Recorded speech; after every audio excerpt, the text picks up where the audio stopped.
Hello and welcome back to The Sportsman. I'm delighted to be joined by Blackburn Rovers manager Donald Thomason. How are you doing? First of all, great to see you. I'm doing fine, thank you. And big FA Cup game coming up against Leicester City, coming up very shortly. You've already beaten West Ham away on penalties in the EFL Cup this year. Does that give you a level of confidence heading into this game? It's always great to beat giant killers, first of all. We should be proud of that. We had a great run so far in the different cups. We all know that the FA Cups is probably the biggest cup in the whole world, with all the tradition. We won against Norwich away, won against Birmingham away, and now we get the opportunity to play another Premier League side, Leicester, and of course, it's a great club. But on the other hand, it's cup football, everything is possible. In the end of the day, there was always one team who's winning the cup and a lot of losers. But we came so far. And Brendan Rodgers is a manager who's won this competition not so long ago, won a lot of trophies with Celtic. How is it for you personally, kind of putting your wits up against a manager with such experience and quality? He's had great clubs, first of all. He's done an excellent job in different places, so he's a great manager. We are looking forward to have that challenge, and we know that we are allowed to dream. We should dream about beating another giant in that way. We know it's going to be tough, but we of course go out and enjoy the game and try to develop, which we are trying the whole time with this young squad. And as a player, you won the Coppa Italia with Milan. I think that was back in 2003. How have you found the FA Cup as a different domestic cup competition compared to the ones you've experienced abroad as a player or a manager? First of all, I grew up in Denmark, and I was watching the FA Cup until in Denmark when I was a young boy, so I know all about the FA in that way. And that's also why it's one of the biggest competition cups in the world. And there's something to do with traditions, and what you have in England is of course traditions, and you're great at that. The country is great at that, and it's very enjoyable because football in England is a way of living. A lot of people is connected with the local club, a lot of emotions, and it's about that club. So and the FA starts on a very early stage with all those, let's say, maybe not the top class teams, but excellent teams who can have a bit of a run, a FA Cup run, and a lot of clubs are dreaming about it. That's also why we are extremely happy that we are so far. We haven't been so far as a club for the last 6 years, so we have enjoyed it so far. And do you believe your squad can learn from the teams you played in? You played in some amazing teams as a player. Do you try and use your experience from your playing days and those teams you played in to try and put into this team, which is now your own? Now we have, of course, we have a talentful squad, a lot of youngsters. We're probably one of the youngest teams in the championship in that way. The lads have done an excellent job in the league so far, against extremely big clubs with different budgets, because we don't have the biggest budget at all. At the other hand, in the cups, they've done an excellent job. And we can only dream about doing another fairy tale, and of course beating Leicester. And there's been a lot of managerial changes in the Championship this year. 17 managerial changes, 14 teams have changed manager. That's over half the division. With the amount of change in managers and sackings that are so regular, what made you want to kind of leave your life that you had and come back to the UK and give the Championship a crack with Blackburn? Now, of course, I choose to stop at Malmö after winning the league twice and playing Champions League. Then I choose to take a half a year off to get inspiration. I was traveling around to different clubs.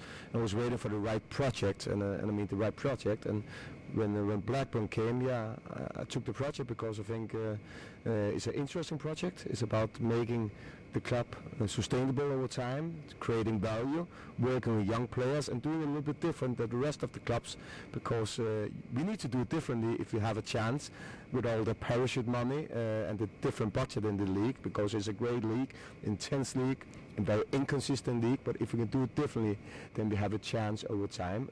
So that was an excellent project, and I'm enjoying it. And do you think there needs to be more patience from club owners? We've seen Nathan Jones get sacked at Southampton after a handful of games, same with Neil Critchley at QPR. Do you think there just needs to be a bit more patience for managers such as yourself to, get some work done? That's of course always important when you start a new place. Then of course you need to have good talks with club, what you can expect for each other, what is the expectation. At the end of the day, we all know that football can change very quickly as well. That's part of life. Is it always clever? No, I don't think so. And what are the main differences you've noticed between the Swedish league and the Championship, positive and negatives? Now, first of all, the league is probably the most intense in the world, the Championship. A lot of games, a lot of quality players, a lot of great clubs with history. Extremely big gap in the budgets, big difference in budgets. But it's a league where I'm enjoying it extremely much, because you can win every game and you can lose every game, because the league is so tough. So it's great to see all the fans each week, because it's a massive league. I wanted to ask you about Joe Rankin Costello as well this season. He didn't really play at all in the first half of the season. In recent months, he's been, kind of a key figure in your team. What's been your conversations with him throughout the season? Now, in the end of the day, it's about performing well in training and games. When you get the chance, you should be able to take it. And during a season, there's probably never one player on this level who would be, should we say, top in all the games. But on the other hand, if you can perform well in training and you can do the right thing in games, then you will always be playing. Mm-hmm. And I think Joe have done an excellent job for the club. He's been playing extremely well. He's playing as a right fullback in a modern way, playing also on midfield and in possession. So I think he's enjoying his way of playing, and he's doing a great job for the club. Another one of your players, key players, Ben Brereton Diaz. Are you preparing for life without him next season? What's the latest on his situation? Yeah, we all know that Ben's contract is over in the summer, so I expect that he will be playing in our place, yeah. Okay, and is there an expectation now within the club to get promoted to the Premier League? Obviously, it's been 11 seasons now, I think, without Blackburn Rovers in the Premier League. Is there an expectation around the place that promotion's needed? No, not at all. We want to be sustainable, Premier League club over time. That means create value. At the moment, the lads have done an excellent job. We're in a good position in the table. But I refer it to grow up? No. I refer it to be around the playoffs? No, not at all. But are we going to chase it? Of course we will chase it. Are we up against clubs with a much bigger budget? Of course we are. But we have a plan, and we will do the best in our way, and we will chase it. And it will be an incredible achievement for the lads, what they have done. If we manage to get to playoffs, yeah, it will be an incredible achievement. Would it be very disappointed if it doesn't happen? I don't think so. And where would, if you do manage to get promoted to the Premier League this season or next season, where would that rank for you personally, among your personal achievements as a player or coach? Yeah, but I'm not thinking it that way, not at all. It's a very good question, but I'm not thinking it that way. I'm thinking about trying to make this the team better. That's my responsibility, to make it better in that way. Work with the lads as a head coach day and night, and we work extremely hard together, because we need to do things together to be successful. And we've talked about a lot of positives, but for you, what's the worst part of football management? Yeah, but I'm enjoying my life as a football manager. Is it doing interviews with people like me? No, to be honest, no. Before I said you had a very good question. That's not a good question. No, I'm enjoying life as a football manager. I'm enjoying it, working with people every day, doing things together, creating as a leader the direction where we should go together. It's enjoyable, isn't it? And to see fans being disappointed, seeing fans being happy, because football is also about emotions. It's all about the game. And I've got a few questions here from some fans and some about your playing career as well. So James Green asks, what previous manager in your career has influenced you the most, and why? Oh, I had the luck to work under a lot of good managers as a footballer. Of course, Morten Olsen, a Danish manager, a legend in Denmark and Germany. Leo Benhager won the title with Madrid 3 times in a row. Bert van Marwijk, a Dutch, another Dutch one. Ancelotti, Pellegrini, Ancelotti, of course, Milan when we were probably the best side in the world at that time. So choose one would not be fair for all those great names. But can you learn something from those? Of course you can learn, but you always need to stick close to your own personality. But if you keep your eyes and ears open, then you always learn something in life, wouldn't you? And I want to pick you up on Ancelotti actually, because he's an incredible manager that's shown incredible longevity, winning Champions Leagues and all of that sort of stuff. What made him so special in the dressing room? Was there something you thought, this guy's really good? I think he's extremely good to manage a dressing room with stars, top class. I think he's extremely good to manage above, which you also need as a leader. I think he did a really good job with the press as well. Three important things in football, and then I think all the result and still working on this level that talks about a manager on a top class level. What are your memories of playing at the 2002 World Cup? I think only Ronaldo, Klose and Rivaldo scored more goals than you at that World Cup. Is that one of the highlights of your playing career? Did you just love it? Yeah, it was a great moment. First of all, playing for a country. I had the luck playing more than 112 games for Denmark, and a part of those games as a captain as well. It was when you play for countries, you're extremely proud. And playing in that World Cup was, of course, we played some good football. We were beating France, who was at that time the World Cup winner and the European winner for the years before. And we should probably have gone a little bit further with that team we had. I've got to ask you about Istanbul 2005 as well. What were you thinking? What was happening at half-time in that dressing room? Was it like the game was won at half-time? Or I know you would never say that as a manager or a professional, but did it feel like it was in the bag? I would say no. And that's one of your bad questions, to be honest. I don't like that question. I hate that question. But at the other hand, is of course one of the biggest games in the history and one of the biggest comeback in the history of football. And all the credit to Liverpool in that game. You managed to score your penalty at least, which is something that not many of your other teammates managed to do. So, I mean, there's a bit of credit there for you, isn't there? Are you happy to see your former club, Newcastle? I know you're only there for one season. They're having a great season. They're back at the top, challenging again. And obviously they've got the League Cup final coming up this weekend. Think it's a chance for them to really win a trophy? It's great to see the club back where it belongs, actually. Mm-hmm. When I played them many years ago, became second league before I arrived. We played Champions League. Didn't have a good season in the league, but it's a great club, and the support around the area is incredible. A massive club, so it's great to see them back where they belong. And now I'm going to finish with a few fan questions, so you can't have a go at me if these are bad questions. You can have a go at our viewers and readers. I haven't had a go so far. So Brad McClenchy's asked, I think you're doing a superb job. However, there are some negative people in the fan base criticising you. How do you manage the team and morale in the face of unrealistic expectations of football fans?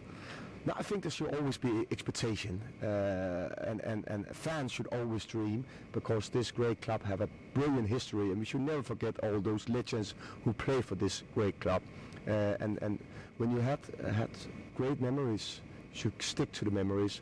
But of course, you always need to be realistic as well, and we must be honest. It's been a couple of tough years for Royal fans in that way, and at the moment we're building, and we're under construction.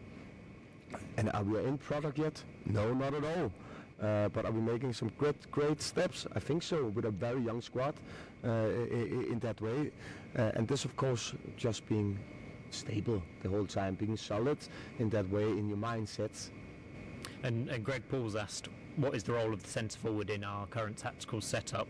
Do they have a different role to a traditional number 9, or are we just making not as many chances as we'd like to? Now, you can always make more chances, first of all. We should always try to make more chances and create better opportunities. I think we are making more chances in this, for sure, in the last period. And of course, it's not only the striker who should score goals. The whole team should be able to score goals in that way. And when picking your team, to what extent do you choose tactics based on the players available to you, or choosing players to fit your preferred tactics, if that makes sense? That's questions from Ian Herbert. First of all, you look at the performance of the players, the form of the player. Then you look at the upcoming opponent, the quality and weakness. Each team have weakness, each team have quality, and they're making decision regarding a game plan. And of course, also in this great league with intensity, you have load in mind because there's a lot of games, and we need to try to keep our players fresh. Because we don't have the biggest squad as well, but that's the way how to make choices. And do you think you can define your style of play or footballing philosophy? For sure. I want to be dominant on the ball, create a modern way of playing football. Are we there? No, not at all. I like to be very intense without the ball. Can we make better steps in that? For sure. For sure, we can make better steps, and sometimes we are doing really good things, and sometimes less thing, because this league is extremely difficult and it's a very inconsistent league. But on the other hand, I must praise all the lads because they've done a great job so far, coming extremely far in both cups. Rovers haven't been that far in many years, and of course also doing well in the league. I just want to ask you about signing Dom Hyam in summer from Coventry. He's been absolutely fantastic, worn the captain's armband on a few occasions, been a real leader for you guys. Do you feel like it was a slice of luck that you were able to take advantage of a kind of bit of a dodgy financial situation with a pitch ongoing at Coventry and pick up Hyam? Do you think that was a slice of luck?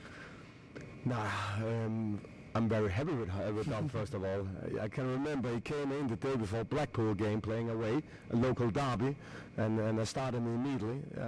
He didn't know one name of the players he played with, a little bit old school actually, and he's done a great job for the club so far. And of course, you need a bit of luck with the transfers. So in that way, club have done well with Dom Hyam.